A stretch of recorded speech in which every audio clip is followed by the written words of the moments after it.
Hi, I'm Dr. Hackie Reitman. Welcome to another episode of Exploring Different Brains. This time we have a popular guy on for this episode of Exploring Different Brains.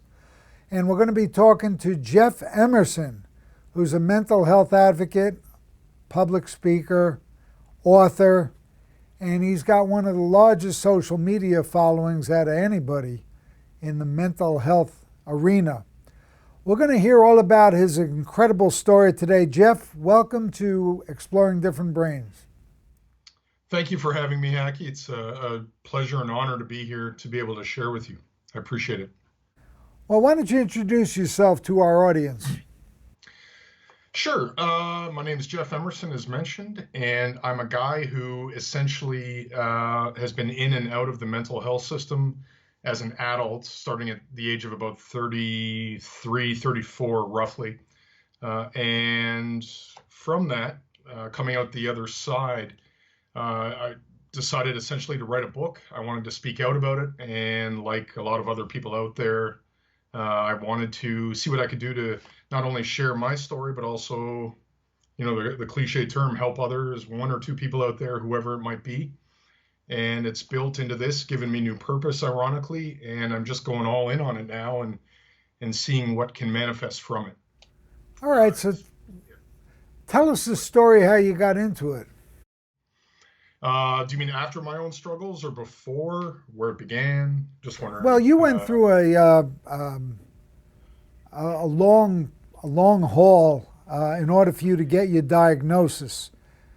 Tell us about your diagnosis and the path to getting your diagnosis. Yeah, it was interesting and was a major driving force in why I wrote the book that I did, at least the first book. So I have to remember it all, obviously, but going back, it all really came down to having a few, checklist type tests from the DSM and others.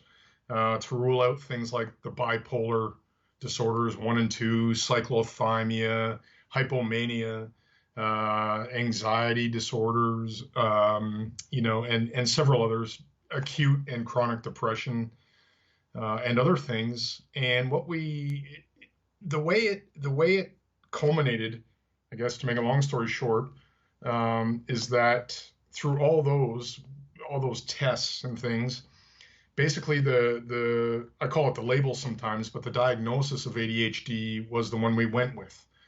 And I know that kind of sounds perhaps a bit shoddy, or if you will, but I remember to this day when it was almost suggested to me that, well, maybe it's ADHD, let's go with that. Let's see how medication works for it. And certainly, by well-meaning people, and all that stuff, people did their best to try and rule things out, and from childhood trauma to other things, diet, nutrition, excuse me, exercise, all that stuff, trying to look at my overall life from a holistic perspective. But and I didn't know any better myself at the time, so I thought, well, okay, I'll go along with this ADHD diagnosis. And it seemed at first, Hackie, to be an overwhelming sigh of relief, because at least I knew, as I've heard others say, it's like a weight was lifted. There was some explanation into why, a lot of my past happened like it did, not as a crutch, obviously, or anything like that, as someone who's very driven, but couldn't seem to convert that to success in any given area. So yeah, long story short, we went with that diagnosis. I remember researching some medications at the time, trying to figure out what might be, maybe some more modern, cleaner, I remember was a term we used, medications that, again, not being the doctor myself, I'm no expert there, but Adderall versus Ritalin sort of thing, and some others we were looking at. And essentially all I did was go on, Adderall for about 6-7 weeks, roughly. And that was it. And I noticed absolutely zero change. I think I was on maybe 2 dosages at the time. So again, I know this is somewhat crude, but looking back, and it was like a shot in the dark. Something while on that medication, speaking with my wife at the time, I realized I'm not really noticing much.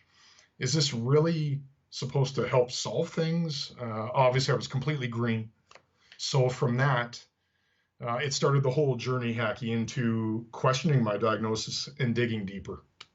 What were your biggest behavioral features that you recall back then?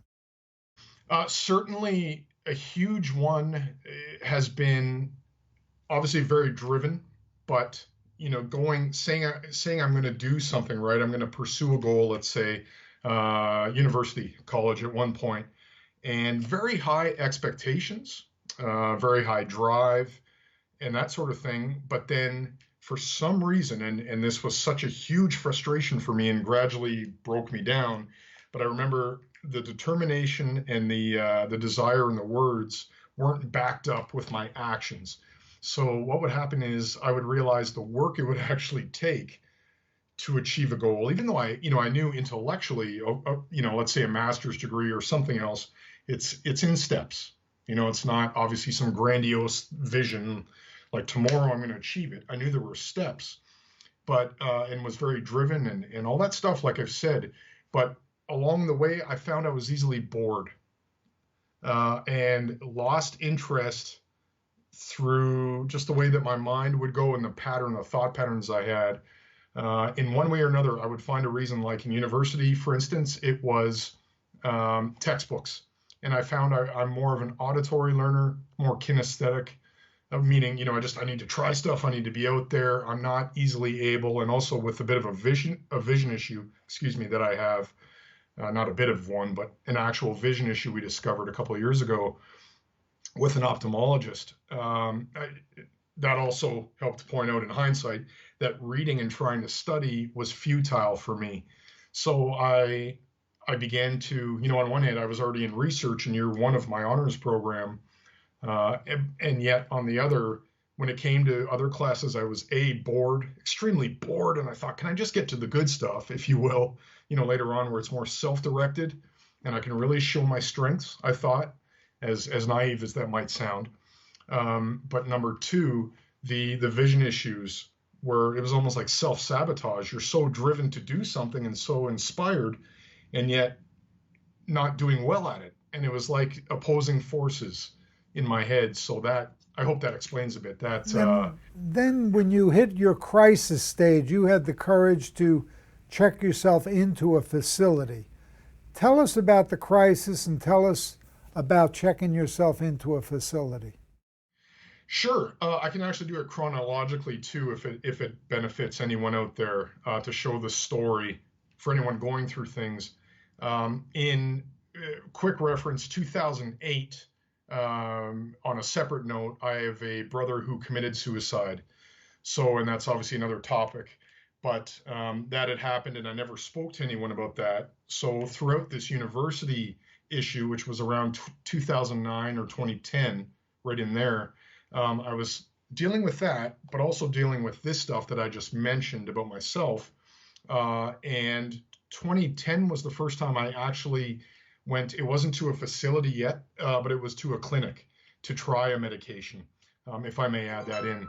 So I was put on one medication, Zoloft. Anyway, not that it matters what it was for this case, but didn't help at all, and I just continued on. So fast forwarding, 2011, I actually then had a suicide attempt and still hadn't checked myself into a facility.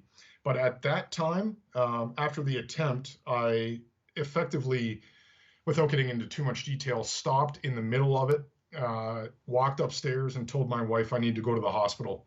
So that's where it really began for me as far as, getting into the emergency room. So that was roughly late August 2010, that was 2011, excuse me. And then January of 2013 is when I committed myself from fresh, the depression and suicidal thoughts had come back, in essence. So yeah, January 2013, we went back to the hospital, and I remember signing the papers with my wife to be put under a form to voluntarily commit myself. And my wife crying and me, as a husband, feeling about that big, as I say, right? Pride was shot, all that stuff.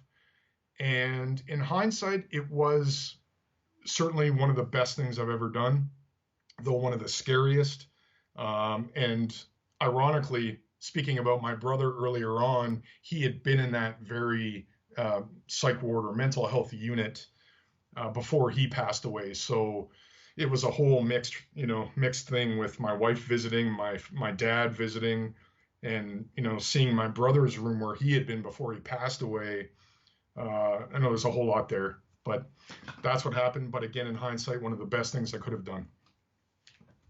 Now, here at Different Brains, what we try to do is to learn and teach positive tools for people to use. Now, somebody's watching this who might be going through a depression and has other stuff going on.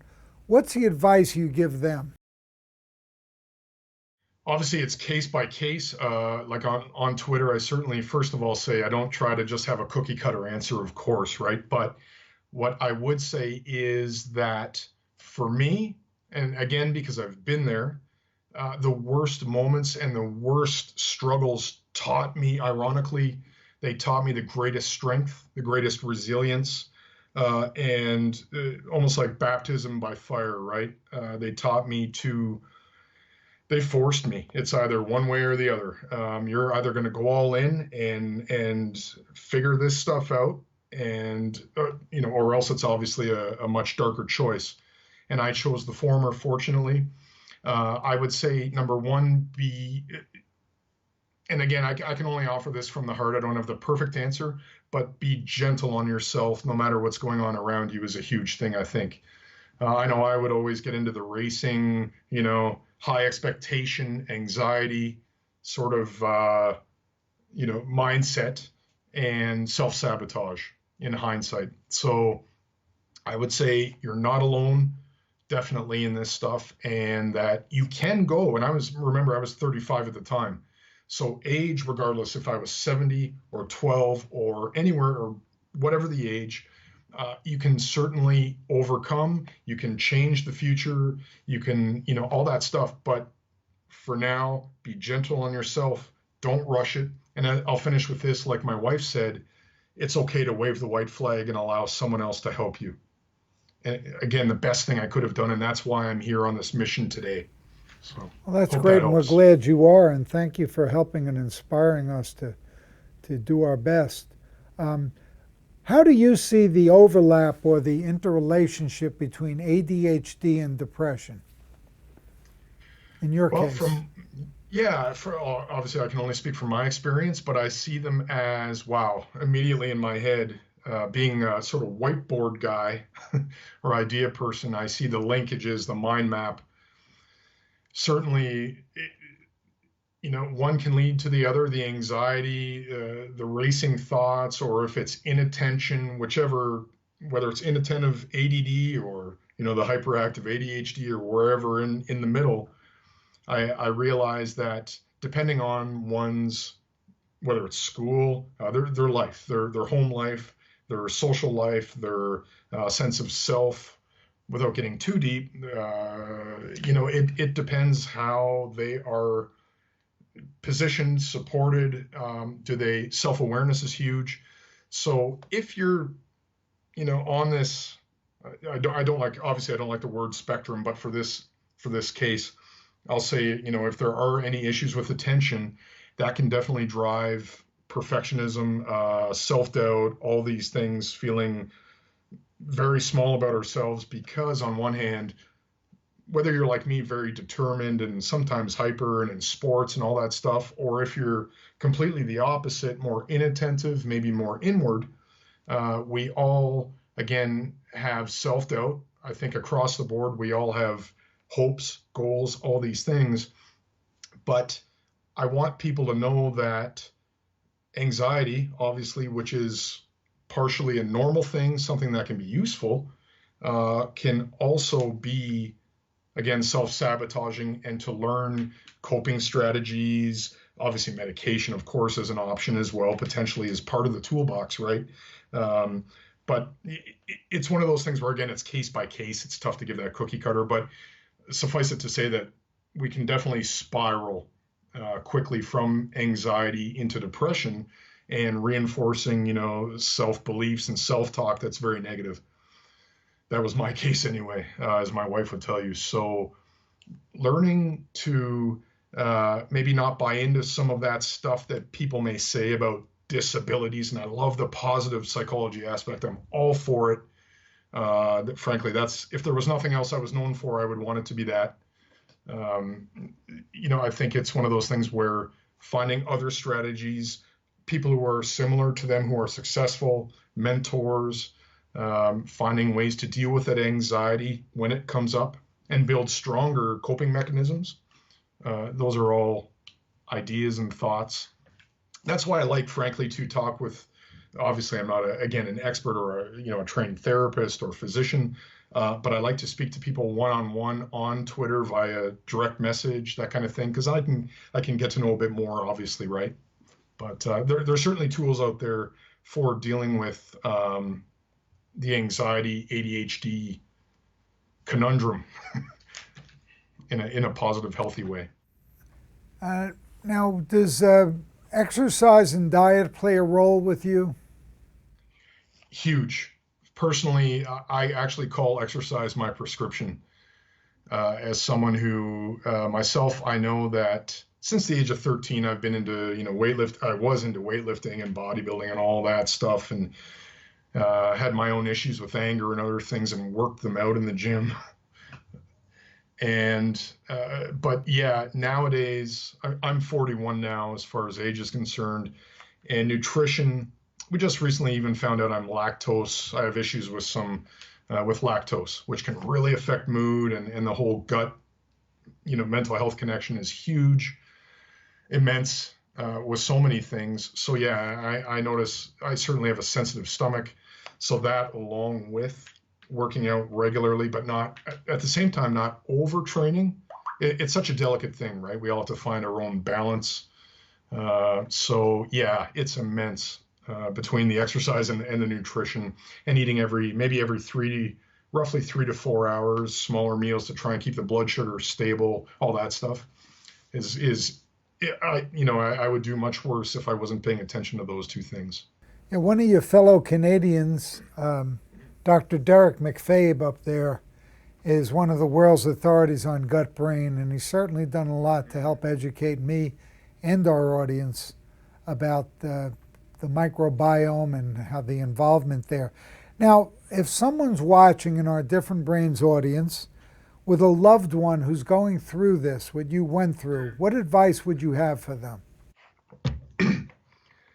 I would say, firstly, I would certainly say because my wife has gone through this with me as a caregiver, I would say to, first of all, make time as well for yourself. That came to mind because without her, I'm not sure where I'd be now, frankly. But caregivers need to make time for themselves, and it's not a selfish thing. But from that, I would say to focus. My big thing personally, again, I can only offer what I know. My big thing is to allow, and it's case by case, but to allow that person to focus on what they enjoy, but also certainly remember you're not alone. The factors such as nutrition, exercise, or whatever it is, creativity, whether it's music release, whether it's getting out into nature, whether it's maybe getting a little more social. I love ice hockey, for instance, and I'm a former goaltender. I love going to games. I love getting out there and spending time with family and stuff. But aside from that, what's really kind of yelling within me is to say that you're not alone in this stuff. And I know that I caused a lot of heartache at home. And I chuckle about it, but it's not funny, obviously. And I wish I hadn't, obviously, and even going to jail when I was younger briefly and other things. I would say I'll finish with this, a lot of the most creative minds, and we all have creativity, we all have potential, but just because someone maybe isn't in that linear straight path, the great grades, maybe they're having challenges, it doesn't mean And even if they're getting in trouble with the law, it doesn't mean that they don't have greatness within them of some sort, way, shape, or form, whatever that is. And by greatness, I don't mean, setting them up for unrealistic expectations necessarily. It could be whatever they're good at. So I would say, please don't give up on someone for sure going through that. And don't be afraid as well to reach out for help. That's huge too, because you don't have to do it all yourself. Do you happen to have the books that you wrote handy to show our audience? I do. I'm working on a second one, but the first one is Beyond ADHD, and it's also an audio. I just pulled these out actually, but fortunately we were also able to get an audio version because people, I'll show that to you. A lot of people, even like myself, prefer to listen to audio because I have a vision issue as well. But yeah, it's certainly in hardcover form and audio at this point, not paperback or anything else, but also ebook version. And you named it Beyond ADHD because it's so much more than ADHD. Yeah, I know Hackie, that, and the subtitle is Overcoming the Label and Thriving, and that's a play on words. It's very subjective. But yeah, Beyond ADHD, I thought, hey, you know what? Let's challenge ourselves. And it came to me in the shower, as so many ideas do, right? Why not, I was seeing so much on ADHD, and it's great, people trying to support others, prescriptive sort of articles and that kind of thing. But I thought, why not? And I received some friction from this, and even getting the book deal, because I'm not a psychiatrist, and I fully admit that I'm not trying to be, but I have a number of people in here that are experts, right? So I thought, why don't we assemble, a team of people from nutrition, social work, neuroscience, trying to think, cardiology, and others. I'm just not thinking of at the moment. Why don't we assemble ophthalmology as well? Because vision issues can mimic ADHD and coexist. Auditory, learning disorders, nonverbal, all that stuff. Well, none of this stuff exists in isolation. It really doesn't. There's always comorbidities to everything. And what's your second book going to be like? That, I suspect it's in early stages, but what I'm wanting it to be is more, because this was very, even though ADHD is a majorly expanding thing, I want it to go more general, empowering. I didn't want to, I felt in a sense, I felt not bad, but I didn't want to just pick away at diagnosing. I knew the majority of me is simply about empowering and inspiring and supporting people regardless of a diagnosis. So, but still, providing value and ways to thrive depending on symptoms or a diagnosis. So I suspect the next one will be related to anxiety, more of a general overcoming challenges within it, since anxiety is obviously such an immense thing that's growing in society for many reasons. Right? As you know, I don't have to tell you, I'm sure. Well, listen, it's why I made it the first chapter in my Aspertools book, because it rules all of us, and it does so much. How does our audience learn more about you? Where should they go look for you?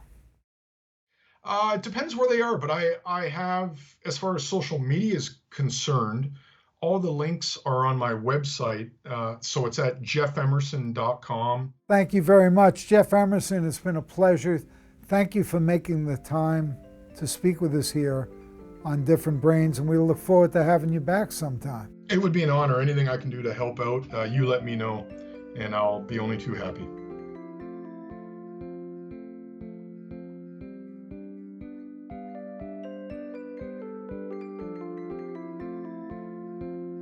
Exploring Different Brains is a production of Different Brains, Inc. For more information, visit us at differentbrains.org.